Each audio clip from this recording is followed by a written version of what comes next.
Bonjour à vous les TikTokers, Facebookers et autres YouTubeurs. Donc une histoire encore d'âme, de soins d'âme que je viens de faire. Donc je fais souvent un show parce qu'après j'oublie.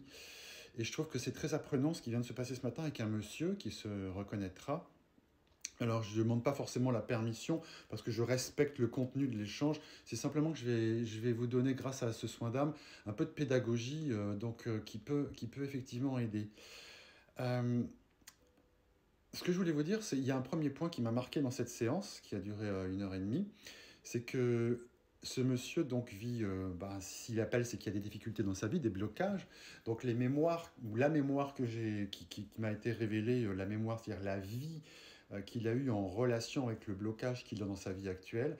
Une mémoire, c'est quelque chose qui n'a pas été pardonné, quelque chose qui n'a pas été effacé, comme un reset, vous voyez, donc quelque chose qui se rejoue, même dans notre incarnation, parce qu'il peut y avoir quelque chose du passé qui vient rayonner sur notre vie actuelle en négatif. Certains l'appellent le karma. Cette mémoire, on m'a montré un monsieur dans les années 1650. C'était précis, je lui ai parlé d'une période qu'on appelle la Fronde. Donc pour ceux qui ne sont pas férus d'histoire, la Fronde c'était 1648-1653. Cette période m'a été donnée. Je lui ai donné l'âge qu'il avait à l'époque. On a vu un monsieur qui faisait de l'import-export à l'époque du côté du Bordelais. Donc c'était la ville de Bordeaux. Donc vous voyez, la vie peut être celle-là, et je lui ai dit, vous avez vendu des biens, tout ça, et puis pendant la Fronde, la France était un peu en misère, et les seuls qui vous ont donné du travail, finalement, c'était de partir voir les Anglais. Mais sauf que dans cette vie passée, cet import-export de biens, de marchandises, s'est transformé en importation de marchandises humaines, vous voyez, donc ce qu'on appelle la traite des esclaves. Voilà.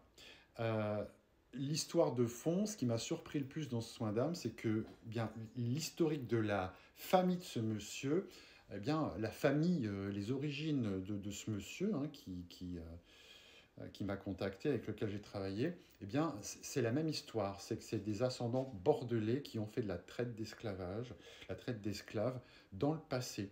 Donc vous voyez, ce que je veux vous dire, c'est que nos histoires d'âme, des fois on va chercher le midi à 14 heures pour savoir qu'on a été Cléopâtre ou à même nos fils ou je sais pas quoi. Ben, c'est ce qu'on appelle un karma de famille. Vous voyez, finalement, ce monsieur, il est en incarnation avec des ancêtres qui sont exactement ce qu'il a été à l'époque où tout a commencé dans l'involution, c'est-à-dire dans ses difficultés. Tiens, il y a une petite qui vient me voir quand je parle de ça, qui a assisté aux soins tout à l'heure d'ailleurs. Elle travaille avec moi. Donc, et ce monsieur, eh bien, c'était fort parce qu'il me dit, mais mes ancêtres ont fait ça. Donc, vous voyez, ce qui veut dire que lui, un de ses ancêtres, si on rejoint des générations bien antérieures, un de ses ancêtres, c'était lui dans une autre vie. Ça, je tenais à le témoigner parce que c'est vraiment quelque chose qui m'a marqué. Autre chose, ce monsieur a eu dans l'âme une espèce de damnation faite par un guérisseur à l'époque. Parce que ce que je lui disais, c'est que moi, ce que je vois, pourquoi sa vie, elle avance pas sur certains points, donc sans rentrer dans des détails, hein, c'est des difficultés dans sa vie. On peut comparer ça à des forts blocages, des fortes difficultés de naissance, une famille pas très aimante, hein, euh, voilà. Et donc, en fait, c'est l'histoire de quelqu'un qui a abusé, qui se fait abuser. Vous voyez, donc on me dit pourquoi je subis, pourquoi j'ai des épreuves pareilles. Moi, je dis à des personnes, mais vous savez, c'est pas anodin. On est éternel, l'âme est éternelle, hein. Je regarde ma petite chienne, là, qui a le coude posé sur un coussin, pendant que je travaille. Donc l'âme est éternelle, et eh bien, on ne l'emporte pas comme ça facilement. Il faut assumer ce qu'on a fait.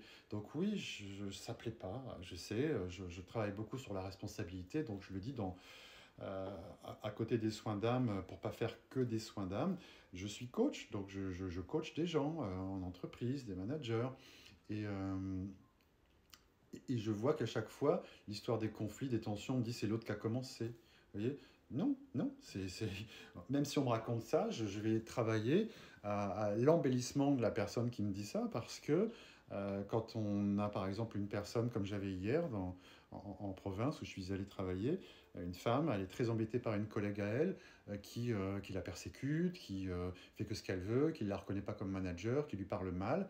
Mais vous voyez, après 4 séances, elle commence, cette manager, à me dire, vous avez raison, je suis très impatiente, et comme je suis très impatiente, je ne communique pas avec les gens, je suis directive. Je dis, oui, ben c'est l'équivalent. La dame qui vous persécute, c'est exactement au niveau dosage émotionnel ce que vous faites aux autres. C'est quand on est impatient, on a envie que ça se passe vite, eh bien on ignore les gens, on fait à leur place. Eh bien les gens, ils pensent quoi? Ben, ils pensent qu'ils sont mal dans leur peau, que vous les appréciez pas et ils se sentent mis de côté. Vous voyez? Donc la responsabilité, pour revenir sur le schéma de l'âme, de, de ce monsieur, c'est qu'il a fait à l'époque des choses qui n'étaient pas très clean. Voilà, je le voyais le faire sans honte, sans reproche. Mais il n'empêche que de l'autre côté, ceux qui étaient mis en captivité, donc de nationalité africaine, ben, il est tombé sur un os, il est tombé sur un guérisseur. Et ce guérisseur, dans son village, hein, il a été mis en captivité. Un guérisseur, ça a des dons. Hein, vous voyez, je voyais presque une énergie de chaman.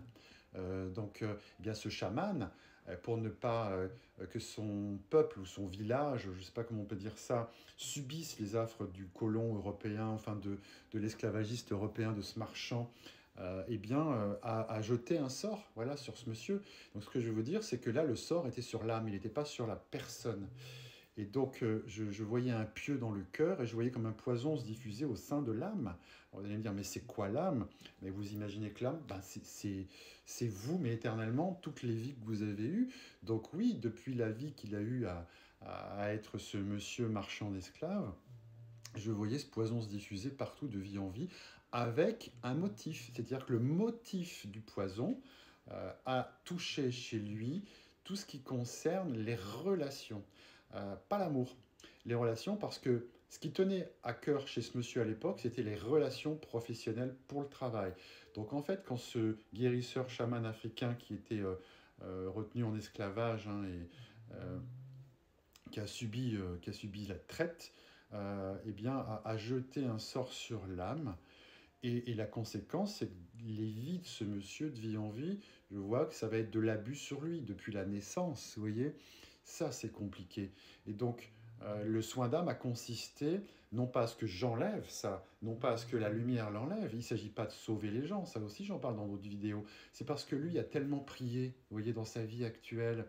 J'avais affaire à un monsieur qui prie, à un monsieur qui a la foi, un monsieur qui médite tous les jours. Quand on me disait bien, la lumière me disait, quand on voit un humain pareil demandant la repentance, demandant le pardon, on ne peut que l'aider, surtout quand ça se passe au plan de l'âme, et que ce monsieur a suffisamment subi, et que ce monsieur nous supplie, vous voyez. Donc j'invite vraiment ceux qui m'écoutent à avoir la foi dans la prière. Pour ceux qui ont du mal à prier, je donne des conseils dans quelques vidéos. Lisez des prières, écoutez des prières sur YouTube. Aujourd'hui, on trouve de tout.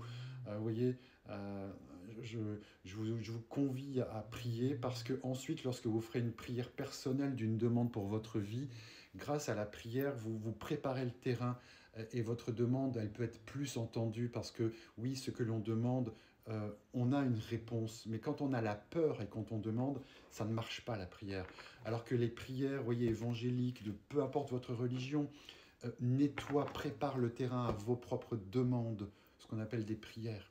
Donc ce monsieur a tellement prié dans sa vie, il a fait un beau chemin, eh bien il y a un moment donné, le cri de l'âme est tellement fort qu'on lui permet d'aller voir et déverrouiller ce qui s'est passé. Donc les conséquences de ça sur sa vie, pour ceux qui me demandent, dans la praticité, c'est est-ce que ça se transforme tout de suite? Bah là, c'est un poison, un mauvais sort jeté sur l'âme, vous voyez, pour une forme de damnation, même si les mots sont forts. Euh, je lui ai donné un délai de 3 mois, ça se voyait dans ce que je faisais là pour lui, l'information que j'avais. Et oui, il peut avoir des doutes, mais vous voyez, ça, c'est le poison est retiré. Euh, qu'il ait des réflexes de peur, oui, je lui ai même cité là où ça bloquera toujours pour lui dans sa vie, mais la thérapie, ça existe pour s'aider. Vous voyez, là, oui, les psys auront vraiment un beau travail à faire sur lui, mais malheureusement, les psychologues, même si je suis psychothérapeute diplômé, je le dis, hein, un jour je vous révélerai un peu plus mon pédigré, eh bien, pourront pas faire grand-chose quand on a des mémoires qui sont dans l'âme. Donc voilà, je fais des soins d'âme et voilà pour l'histoire. Merci à ce monsieur, merci de votre écoute. Patrick Théodore, www.booster-du6coaching.com, page soins d'âme. Merci, bonne journée à tout le monde ou bonne soirée, bonne nuit. Au revoir.